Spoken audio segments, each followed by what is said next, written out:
प्यारे बच्चों, आप सभी का हमारे चैनल पे बहुत बहुत स्वागत है। दोस्तों, आज की इस वीडियो के माध्यम से क्लास 10th के बच्चों के लिए विज्ञान का एक महा मैराथन वीडियो लेकर के आ चुका हूं। और बच्चों, इस वीडियो के माध्यम से मैं आप सभी को पूरे साइंस के किताब के सभी महत्वपूर्ण बहुविकल्पी प्रश्नों का विश्लेषण करने वाला हूं। इसलिए आप सभी से हम्बल रिक्वेस्ट है, इस पूरे वीडियो को शुरू से लेकर के अंत तक जरूर देख लेना। वीडियो को लाइक कर देना, शेयर कर देना, चैनल पर नए होंगे तो सब्सक्राइब कर देना। आइए बच्चों, सबसे पहला प्रश्न इसमें पूछा जा रहा है कि एक उत्तल लेंस की क्षमता 5 डायोप्टर है, इसकी फोकस दूरी क्या होगी। ठीक है, तो बच्चों ये जो क्वेश्चन है कई बार पेपर में पूछा जा चुका है। इस क्वेश्चन को हम कैसे हल करेंगे उसको जरा ध्यान से समझिएगा। एक उत्तल लेंस की जो क्षमता है वो 5 डायोप्टर है, कितना है 5D है, ठीक ना। अब देखो बच्चों, इसको हल करने के लिए आप किस तरीके से फार्मूला अपनाएंगे। होता क्या है कि जो पावर होता है ना, क्षमता होता है ना, ये होता है P = 1/F होता है। ठीक है, और इसमें करना कि इसकी फोकस दूरी कैलकुलेट करनी है। तो बच्चों हम यहाँ पे लिख सकते हैं एफ का मान हमेशा मीटर में होना चाहिए, हमेशा किस में होना चाहिए, मीटर में होना चाहिए, ठीक ना। अब देखो एफ बराबर क्या हो जाएगा 1/P, और 1/P का मतलब क्या होगा, 1/P मतलब 1/5। अब बच्चों ये तो हो गया मीटर में। जब हम यहाँ पे देखो मीटर में तो आपका ऑप्शन दिया नहीं है, सेंटीमीटर में दिया है, तो इसको आप 100 से गुणा कर लो, ठीक ना। तो ये क्या हो जाएगा 20×5 = 100, यानी कि 20 सेंटीमीटर निकल करके आ जाएगा। और यहाँ पे देखो जो 20 सेंटीमीटर होगा, किस प्रकार का लेंस है, उत्तल लेंस है। और उत्तल लेंस की जो फोकस दूरी होती है ना, वो हमेशा पॉजिटिव होती है। क्या होती है, पॉजिटिव होती है। इसलिए इसका राइट आंसर क्या हो जाएगा, ऑप्शन नंबर यहाँ पे तीसरा यहाँ पे हो जाएगा, ठीक ना। अब चलो बच्चों, यहाँ पे अगला क्वेश्चन यहाँ पे आपसे पूछा जा रहा है कि निम्नलिखित में से कौन सा जैव मात्रा ऊर्जा का स्रोत का एग्जाम्पल नहीं है, ठीक ना। यहाँ पे देखो बताना है कि कौन सा ऐसा एग्जाम्पल है जो कि जैव मात्रा ऊर्जा का स्रोत का उदाहरण नहीं है। लकड़ी, गोबर गैस, कोयला या नाभिकीय ऊर्जा। तो बच्चों लकड़ी जो कि जीवों से प्राप्त होती है, सही बात है। गोबर गैस भी सेम टू सेम जीवों से प्राप्त होती है। कोयला भी जीवों से प्राप्त होती है। लेकिन नाभिकीय ऊर्जा ये खुद हम लोग अपने से बनाते हैं, ठीक ना। तो इसका राइट आंसर क्या होगा, ऑप्शन नंबर यहाँ पे तीसरा हो जाएगा, ठीक है। अब चलो बच्चों, अगला जो आपका क्वेश्चन यहाँ पे दिया गया है कि चुंबकीय क्षेत्र की तीव्रता का मात्रक क्या है। Weber per metre, weber per metre square, या वेबर इंटू मीटर। तो चुंबकीय क्षेत्र की जो तीव्रता का जो मात्रक होता है ना बच्चों, वो होता है weber per metre square. Option number यहाँ पे सेकंड बिल्कुल राइट आंसर हो जाएगा। कई बार पेपर में पूछा जा चुका है, तो जितना क्वेश्चन बता रहा हूँ ना, सारे क्वेश्चन का आप अभी कभी तैयार कर लो, क्योंकि अब की बार पेपर में यही क्वेश्चन पूछे जाएंगे। अब चलो अगला क्वेश्चन दे रखा है कि डार्विन के अनुसार नई प्रजातियों की उत्पत्ति होती है प्राकृतिक वर्ण से, उत्परिवर्तन से, या प्रसंकरण से, या उपार्जित लक्षणों के माध्यम से। तो डार्विन के अनुसार नई जो प्रजातियां उत्पन्न होती है वो प्राकृतिक वर्ण से उत्पन्न होती है, मतलब उसको खुद नेचर बनाता है, ठीक ना। इसलिए ऑप्शन नंबर यहाँ पे पहला राइट आंसर होगा। अच्छा, अगला क्वेश्चन क्या है कि निम्नलिखित में से कौन अधिक विद्युत ऋणात्मक तत्व है, ठीक ना। माने अधिक विद्युत ऋणात्मक तत्व मतलब कि सबसे ज्यादा इलेक्ट्रोनेगेटिविटी एलिमेंट कौन सा है, ये आपको बताना है। नियॉन, आर्गन, या फ्लोरीन, या ब्रोमीन। तो बच्चों यहाँ पे जो फ्लोरीन होगा ना, ये इसका राइट आंसर हो जाएगा, ठीक ना, यही इसका राइट आंसर होगा, ठीक है। अब चलो बच्चों, अगला जो आपका यहाँ पे क्वेश्चन दे रखा है, यहाँ पे समझिएगा ध्यान से कि निम्नलिखित में से कौन सा प्रबल क्षार है। प्रबल क्षार इसमें पूछा जा रहा है, सबसे माने मजबूत क्षार कौन सा है, तो पोटेशियम हाइड्रोक्साइड हो जाएगा। यहाँ पे सेकंड ऑप्शन बिल्कुल राइट आंसर हो जाएगा, ठीक है। अगला क्वेश्चन है कि पराग नली में नर युग्म की संख्या कितनी होती है, ये आपको बताना है। तो एक जोड़ी होती है, लेकिन यहाँ पे एक नहीं मारेंगे, दो मारेंगे, क्योंकि नर युग्म की संख्या कितनी होती है, दो होती है। यहाँ पे दूसरा ऑप्शन यहाँ पे राइट आंसर होगा। अच्छा, अगला क्वेश्चन पूछा गया बच्चा कि कौन सा चुंबकीय क्षेत्र का मात्रक नहीं है। Weber per metre square, tesla, gauss, या न्यूटन पर एम्पियर स्क्वायर। तो चुंबकीय क्षेत्र का मात्रक यहीं पे हो जाएगा न्यूटन पर एम्पियर स्क्वायर, क्योंकि बच्चों टेस्ला, गॉस, या वेबर पर मीटर स्क्वायर सभी के सभी चुंबकीय क्षेत्र का मात्रक का बीमा है या सूत्र है, ठीक है। अगला क्वेश्चन है कि अमलगम होते हैं, अमलगम क्या होते हैं, उपधातु, मिश्र धातु, यौगिक, या विषमांगी मिश्रण। तो अमलगम बच्चों यहाँ पे विषमांगी मिश्रण हो जाएंगे। यहाँ पे चौथा ऑप्शन बिल्कुल राइट आंसर हो जाएगा, ठीक है ना। अगला क्वेश्चन क्या है कि पित्त रस का स्त्रावण होता है, माने पित्त रस का स्त्रावण कहाँ पे होता है, पित्ताशय में, यकृत में, अग्न्याशय में या आमाशय में। तो कहाँ पे होता है ये आपको बताना है। तो पित्त रस का जो स्त्रावण होता है ना वो होता है यकृत में, यानी कि लीवर में होता है ना। ऑप्शन नंबर यहाँ पे दूसरा बिल्कुल राइट आंसर यहाँ पे हो जाएगा। ठीक है। अब देखो बच्चों, अगला क्वेश्चन आपसे पूछा जा रहा है कि एक पुष्प के स्त्री केसर के मध्य के भाग को क्या कहते हैं। एक पुष्प के स्त्री केसर के मध्य के भाग को हम बोलेंगे वर्तिका। क्या बोलेंगे, वर्तिका बोलते हैं। यहाँ पे तीसरा ऑप्शन बिल्कुल राइट आंसर यहाँ पे हो जाएगा बच्चा। ठीक ना। अब चलो बच्चों, अगला जो आपसे क्वेश्चन पूछा जा रहा है यहाँ पे समझ सकते हो कि एक उत्तल दर्पण की फोकस दूरी 10 सेंटीमीटर है, तो दर्पण की वक्रता त्रिज्या क्या होगी। वही तो देखो मैंने क्या बताया था कि जो उत्तल दर्पण या कोई भी दर्पण होगा ना, तो दर्पण की वक्रता त्रिज्या और फोकस दूरी में संबंध होता है F=R/2 होता है। F= क्या होता है, R/2 होता है।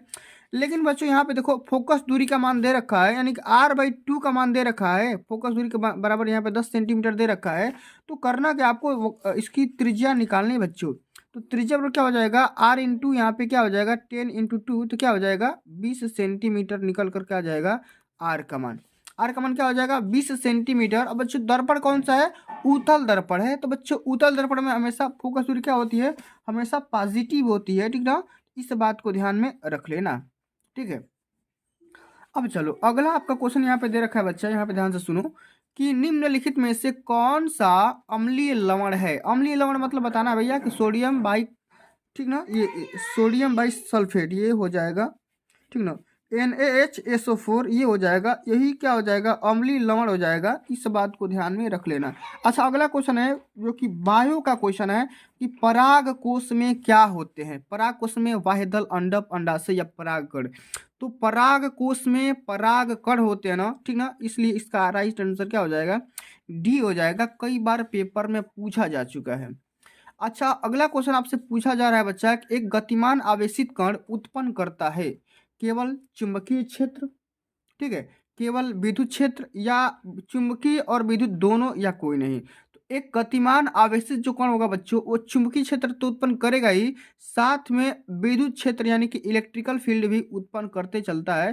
ठीक ना, इसलिए इसका राइट आंसर क्या होगा, तीसरा हो जाएगा इसमें। ठीक ना, ऑप्शन नंबर यहाँ पे C बिल्कुल राइट आंसर यहाँ पे हो जाएगा। ठीक है। अच्छा अगला क्वेश्चन क्या है कि लिथियम विकर्ण संबंध दर्शाता है, माने लिथियम किसके साथ विकर्ण संबंध दर्शाता है ये आपको बताना है। तो लिथियम दर्शाता है मैग्नीशियम के साथ। किसके साथ, मैग्नीशियम के साथ। लिथियम का जो होता है ना ये मैग्नीशियम के साथ, Mg के साथ ऐसे इस प्रकार से विकर्ण दर्शाता है। ठीक है। अगला क्वेश्चन, उद्यान मटर में अप्रभावी लक्षण क्या है।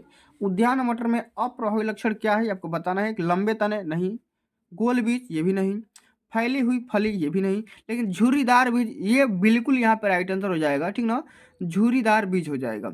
अच्छा अगला क्वेश्चन क्या है कि यदि आपतन कोण I और परावर्तन कोण R हो तब अपवर्तित किरण विचलित होगी, माने कितनी डिग्री ये विचलित होगी ये आपको बताना है। ठीक ना, देखो आपतन कोण माने इंसिडेंट रे, ठीक ना, ठीक ना, यहाँ पे देखो आपतन कोण मतलब इंसिडेंट एंगल, ठीक है, और परावर्तन कोण मतलब R। ठीक ना, तो जब ये दोनों कोण विचलित होगी ना तो दोनों क्या करना है, इस आपतन कोण में से जब परावर्तन कोण माइनस कर दोगे ना तो कितना डिग्री विचलित हो रही है एंगल निकल करके आ जाएगा। ऑप्शन नंबर यहाँ पे क्या हो जाएगा, पहला बिल्कुल राइट आंसर यहाँ पे हो जाएगा।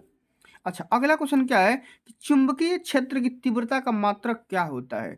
चुंबकीय क्षेत्र की तीव्रता का मात्रक कई बार अभी हमने बता रखा कि Newton per ampere into metre, यही क्या होता है चुंबकीय क्षेत्र की तीव्रता का मात्रक होता है।